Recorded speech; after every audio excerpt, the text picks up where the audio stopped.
நேற்று இந்த திராவிடர் கழகத்துக்காரங்க வந்து சுயமரியாதை இயக்கம்னு சொல்லி ஒரு இது பண்ணி முதலமைச்சர் போயிட்டு என்ன வழி நடத்துறதே வீரமணி தான், அப்படித்தான் இப்படித்தான். சுயமரியாதைனா ஃபஸ்ட்டு என்னன்னு இவங்களுக்கு தெரியுமா? சுயமரியாதை, சமத்துவம், சமூக நீதினு. என் அன்பு சொந்தங்களை கொஞ்சம் நல்லா யோசிச்சு பாருங்கள். சமத்துவம், சமூக நீதினா என்ன? அவங்க வச்சிருக்க பேனரில் அம்பேத்கர் படமே இல்லை.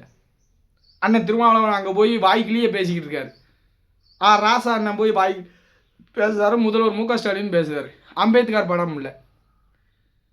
சமத்துவம், சமூக நீதினா இவங்க வாய்ட்டு மட்டும், என் அன்பு சொந்தங்களை இவங்க நிறைய விஷயத்தை எடுத்து பாருங்கள். சமத்துவம், சமூக நீதி இவங்க வாய்ட்டு மட்டும்தான்.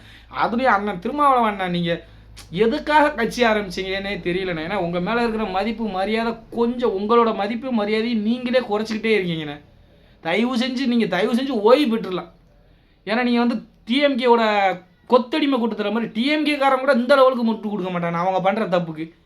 அவங்களே ஒரு சில பேர் மனசாட்சி உள்ளவங்க வந்து கொஞ்சம் என்னடா இப்படி பண்ணுறாங்களேன்னு. ஆனால் நீங்கள் அவங்க என்ன பண்ணாலும் 100க்கு 100 சரிங்கிற மாதிரி அந்த லெவலுக்கு முட்டு, ஒரு சீட்டுக்கோ 2 சீட்டுக்கோ இந்த லெவலுக்கு முட்டு கொடுத்து உங்களோட மதிப்பை மரியாதையும் நீங்களே எடுத்துக்கிட்டு இருக்கீங்க. என் அன்பார்ந்த தமிழ் சொந்தங்களை, சமத்துவம், சமூக நீதினா என்னன்னு இவங்களுக்கு இப்போ ஒரு தாழ்த்தப்பட்ட மக்களுக்கெல்லாம் நாங்கள் தான் இருக்கோம்னு சொன்னாங்க. இந்த டிஎம்கே அந்த தாழ்த்தப்பட்ட மக்களுக்கு எத்தனை அமைச்சர் பொறுப்பு கொடுத்துருக்காங்க? மாவட்ட செயலர் பாரதிய ஜனதா கட்சி. நீங்கள் என்னமோ சொல்கிறாங்க இப்போ ஆர்எஸ்எஸ்லேருந்து வந்தவர் தான் எல் முருகன்.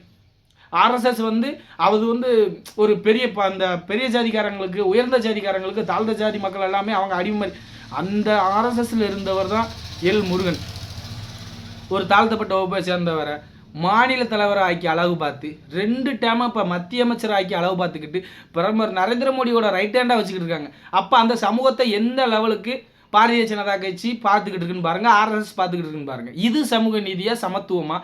எல்லா ஜாதியும் எல்லா மதத்துக்காரங்களும் ஒன்றா இருக்கணும், யாருமே மனிதனில் உயர்ந்தவன் தாழ்ந்தவன் இல்லைன்னு பார்க்குறது தான் பாரதிய ஜனதா கட்சி. எல்லா சமூகத்துக்காரனுக்கும் ஈக்குவலான பவர். அந்த மாதிரி இப்படி வச்சுருந்தா சாதியை ஒழிக்க முடியுமா? இவனுக்கு சும்மா நாங்கள் தான் சுயமரியாதை. நீ எத்தனை பேர்த்த தாழ்த்தப்பட்ட மக்களை ஒரு அமைச்சர் இது பண்ணி வச்சுருக்க? பாரதிய ஜனதா கட்சி அமைச்சர் பதவி கொடுத்த மாதிரி நீ என்ன அமைச்சர் பதவி கொடுத்துருக்குற?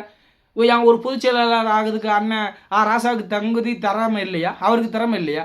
அண்ணன் திருமாவளவன் அவர்களே, நீங்கள் போன வட்டம் 6 சீட்டு கொடுத்தாங்க, இந்த வட்டம் அதையும் குறைச்சிருவாங்களோ என்னமோன்னு. உங்களுக்கு சுயமரியாதை உங்களுக்கு வேணும். கண்ணாடியை பார்த்து நமக்கு சுயமரியாதை இருக்கா என்னன்னு நீங்கள் பார்த்துக்கோங்கண்ணே. திராவிடர் கழகத்தில் வச்சுருக்காங்க, ஒரு அம்பேத்கர் போட்டவே இல்லை. இது சுயமரியாதை இயக்கமா? என் அன்பு தமிழ் சொந்தங்களே, இவங்க சுயமரியாதை, சமத்துவம், சமூக நீதினு வாய்ட்டு மட்டும்தான் பேசுவாங்க, செயல்படுத்த மாட்டாங்க. ஆனால் பாரதிய ஜனதா கட்சி அதை செயல்படுத்துது. என் அன்பு உறவுகளை, தயவு செஞ்சு இந்த போலியை நம்பாமல் ஒரு 2026 சட்டமன்ற தேர்தலில் பாரதிய ஜனதா கட்சி அதை கூட்டணி கட்சியில் இருக்கணும்னு உங்களை பணிவன்போடு வேண்டி விரும்பி. நன்றி, வணக்கம். பாரத் மாதா கி ஜெய்.